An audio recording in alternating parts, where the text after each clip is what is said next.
سلام.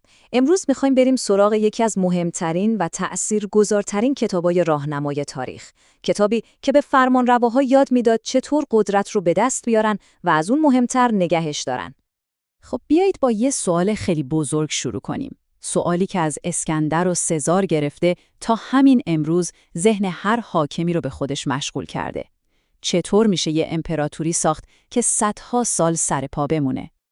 جالبه بدونید که توی قرن 11 میلادی یه نفر پیدا شد که یه جواب خیلی دقیق و عملی به این سوال داد.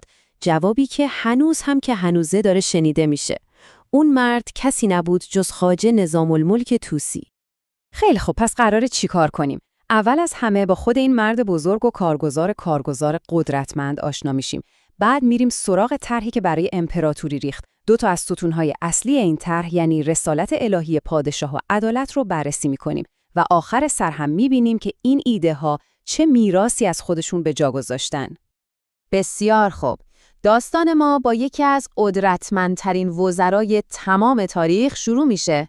خواجه نظام الملک طوسی. ببینید، این مرد برای تقریباً 30 سال معمار و مدیر امپراتوری عظیم سلجوقی بود. به 2 تا سلطان بزرگ خدمت کرد و میشه گفت عملاً قدرت اصلی پشت پرده تاج و تخت بود. اما کار نظام الملک فقط مدیریت روزمره کشور نبود. نه، اون با یه چالش خیلی بزرگ روبرو بود.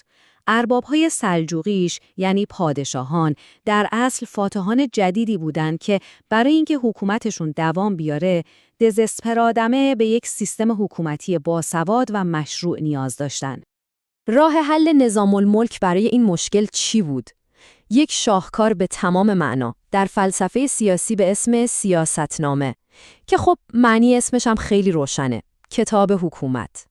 نکته خیلی جالب در مورد این کتاب اینه که یه مش تئوری خشک و خالی نیست. نه اصلاً.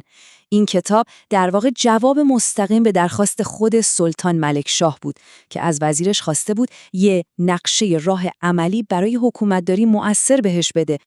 برای همین سیاستنامه بیشتر شبیه یه دفترچه راهنمای عملیه. یه رویکرد 3 مرحله‌ای خیلی روشن داره.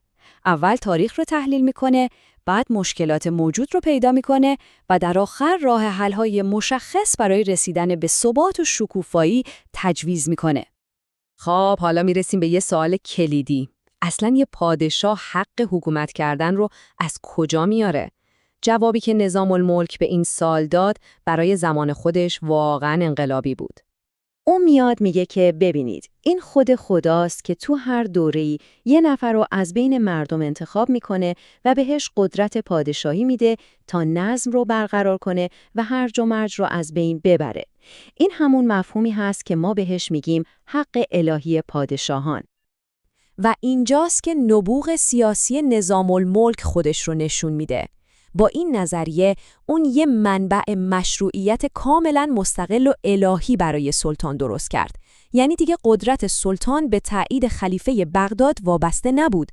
مستقیم از طرف خدا می اومد. یه تغییر بازی واقعی بود. اما خب این قدرت الهی و مطلق یه مسئولیت خیلی سنگینم با خودش می آورد. یه اصلی که نظام الملک اسمش رو گذاشت عدالت. این جمله شاید معروفترین و ماندگارترین حرف نظام الملکه. حرفش اینه که عدالت فقط یه کار خوب و اخلاقی نیست، بلکه پیش شرط زنده موندن یه حکومته. در واقع نظام الملک داشت یه معادله خیلی ساده رو توضیح میداد. میگفت اگه ظلم کنی نتیجهش میشه هرج و مرج، شورش و در نهایت فروپاشی. اما اگه عدالت داشته باشی به امنیت، رفاه و ثبات پایدار میرسی. انتخاب با خودته. نظام الملک فقط یه نظریه پرداز نبود که تو اتاقش بشینه و کتاب بنویسه. نه، اون یه استراتژیست فوق‌العاده ماهر بود که میدونست چطور از نهادها و ساختارها برای محکم کردن قدرت و تضمین ثبات استفاده کنه. مثلا یکی از هوشمندانه‌ترین کاراش حمایت از عارفان صوفی بود.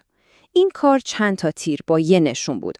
هم مشروعیت مردمی برای حکومت می‌خرید، هم جلوی افراطیای مذهبی رو می‌گرفت و هم یه شبکه از افراد وفادار رو در سر کشور ایجاد می‌کرد.